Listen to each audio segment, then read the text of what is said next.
Network for the strong, not the weak.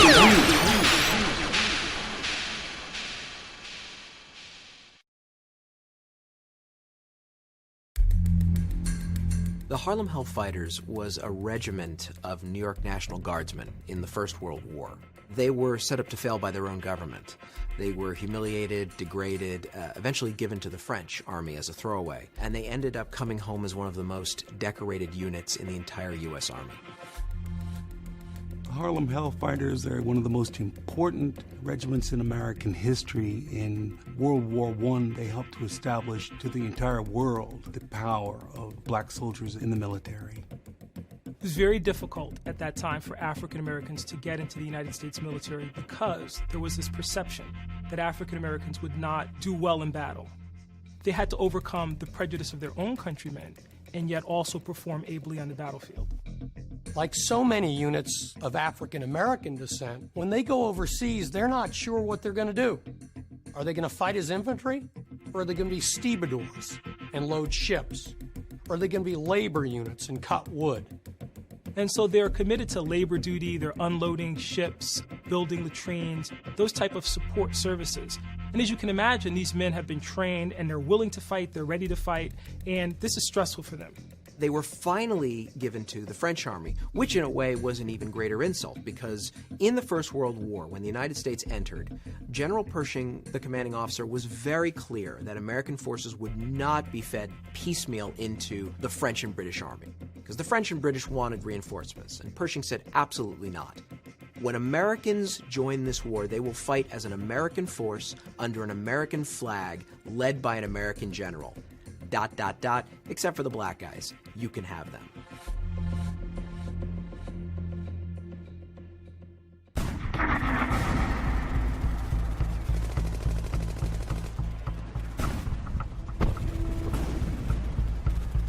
Henry Johnson is perhaps one of the most remarkable black military heroes in U.S. history.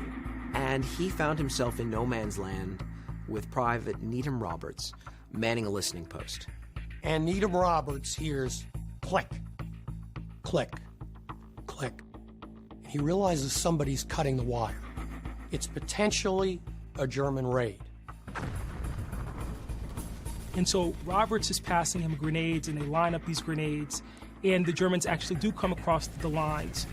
Roberts is hurt, and now Henry Johnson is left to defend their position and to stave off this attack. And then he makes the mistake of jamming a French cartridge into his American gun, and it no longer will work. And the Germans are on top of it.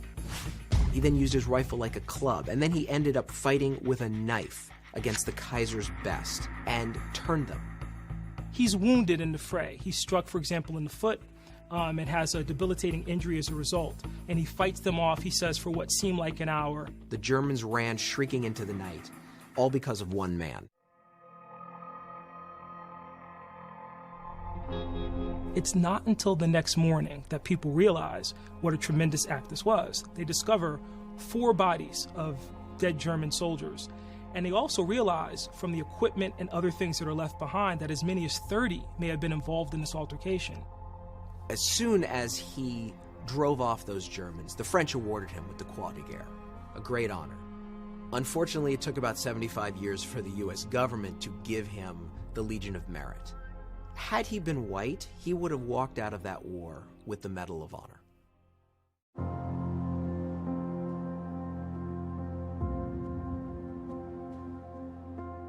What was so shocking to me when I began to research the story of the Hellfighters was that after they had performed so magnificently in combat, the United States government actually sent a memorandum to the French government, essentially implementing Jim Crow.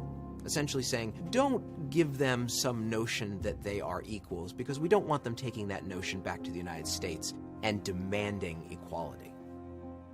When they come back to the United States, he's not awarded the Purple Heart. There's no notation in his military record of his injury. And so he winds up not being able to work because of this injury. He doesn't get any kind of assistance from the Army or from the government as a result. And he ends up dying in 1929 penniless. So it again shows the paradox. Here's this great story of valor and of courage on the part of this soldier, and ultimately he comes back to a nation that doesn't honor that sacrifice. We tend to think we all know American history so well, but the story of the Harlem Hellfighters should be one of the first stories told. It wasn't about killing other people, it was about being Americans and serving their country well. That was the inclination of the Harlem Hellfighters. When you are African American in 1917, democracy is armor. Democracy is a weapon. And to fight for a war to make the world safe for democracy was something more than just some ethereal crusade for the Hellfighters.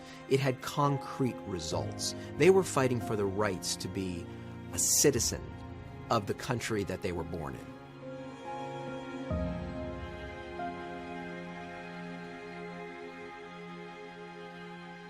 I would say this, that I do know that during that same war, that America was, as is today, so racist until the German officers, when they were captured, could eat in the same mess hall and have the same accommodations as the white American officers.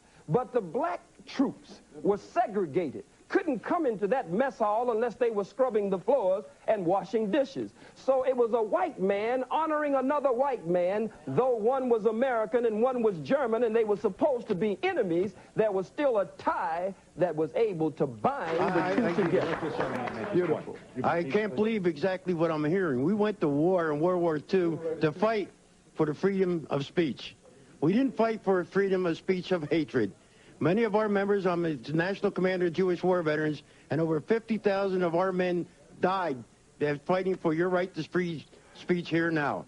I don't understand how you come out with such hatred. Phil, excuse me, Phil. Yes. Mr. Muhammad. Sir. You make me sick to my stomach with that. Because at the same time that you were fighting, you were not fighting for the freedom and independence of black people. Soldiers, black soldiers in segregated companies lost their lives on foreign soil there, but would have to come back and fight just to get a bite to eat and not have to go to the toilet on the side of the road somewhere in the bushes. So you're nothing but hypocrites, and you won't pull that small-time stuff over on me. I just wanted to share something with you. Sean King, who writes for the New York Daily News and who I follow on Twitter, and if you don't follow Sean King on Twitter, do so. Sean King is brilliant. And he writes regularly for the New York Daily News. And he wrote this piece called Why I'll Never Stand Again for the Star-Spangled Banner. And I just want to share 3 paragraphs from Sean's piece about this. He says, first off, he's talking about the Star-Spangled Banner. He says, first off, the song, which was originally written as a poem, didn't become our national anthem until 1931, which was 117 years after Francis Scott Key wrote it. Most of us have no true idea what in the hell we've been hearing or singing all these years. But as it turns out, Key's full poem actually has a 3rd stanza, which few of us have ever heard. In it, he openly celebrates the murder of slaves. Yes, really. It goes like this. No refuge could save the hireling and slave from the terror of flight or the gloom of the grave, and the Star-Spangled Banner in triumph doth wave o'er the land of the free and the home of the brave. And then Sean King goes on to explain what that means.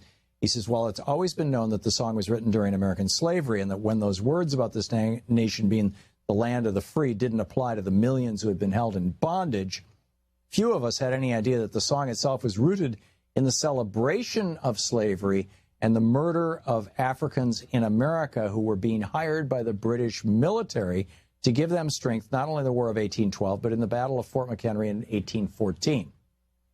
These black men were called the Corps of Colonial Marines, and they served valiantly for the British military, and Francis Scott Key despised them. He was glad to see them experience terror and death in war, to the point that he wrote a poem about it, and that poem is now our national anthem. While I fundamentally reject the notion that anyone who owned other human beings was either good, moral, or decent, Francis Scott Key left absolutely no doubt that he was a stone-cold bigot. He came from generations of plantation-owning bigots. See, I don't call them plantations anymore. I call them concentration camps. But anyhow, they got wealthy off of it. Key, as District Attorney of Washington, fought for slavery and against abolitionists every chance he got. Even when Africans in D.C. were injured or murdered, Francis Scott Key stood strong against justice for them. He openly spoke racist words against Africans in America.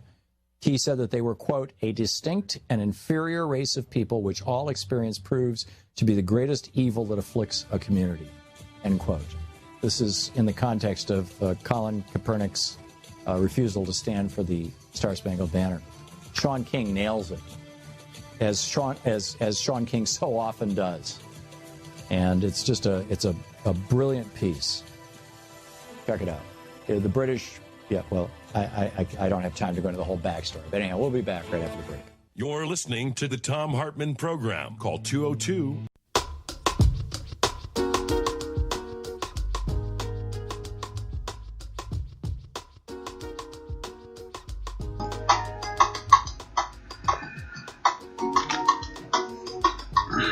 Good evening, everybody.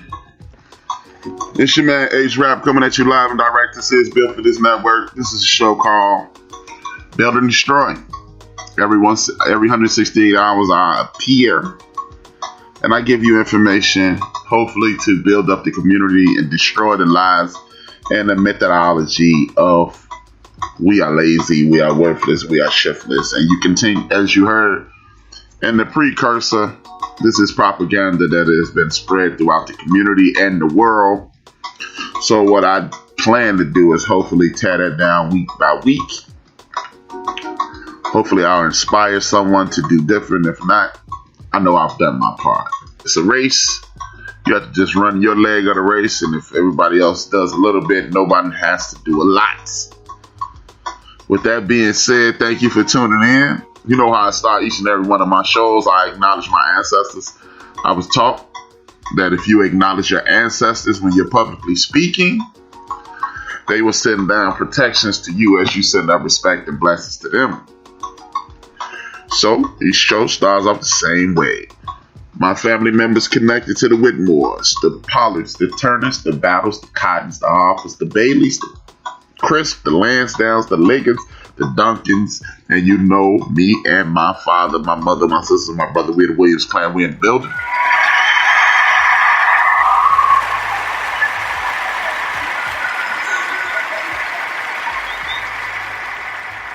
We are in the midst of an interesting week, to say the least. We are in the midst of a holiday that didn't even acknowledge us as existing. You have a lot of people confused on what we should or shouldn't do. You do what you want to do. Most of us, or I think everybody who's listening to me more than likely is an adult. So you're going to do what you want to do, but always keep in mind, you don't want to be where you're tolerated. You want to be where you are invited or celebrated. So with that being said, I don't have a situation to put you in to punish you for doing what I don't think you should do, because this is not the way I operate. How I do operate is I hope to give you information in which will enhance you and put you in a better situation or put you in a better frame of thinking so you can celebrate yourself and not just others and what they have to offer, understanding that you have a lot to offer as well. And when we do that, you know, it's the old adage, when you know better, you do better. And when you do better, you feel better, and so forth and so on. So what I want to do is put you in a situation where you feel better, you do better, you know more, and you pass that information on and enhance our community one word at a time. So, like I said, man, this is an interesting time. And what I mean by interesting time, you have an uprising. You're in the midst of an uprising. We are in the midst of all these conspiracy theories. We have a social, and people are bringing light or acknowledging a racial pandemic after 4 or 5 centuries of tyranny. You finally acknowledge that we do have a race problem in the United States of America. Oh, thank you. Thank you for acknowledging what you've done, or starting to acknowledge what you've done. We really feel good about that. And I say that with every tone of sarcasm I can drum up. But, you know, what bothers me is we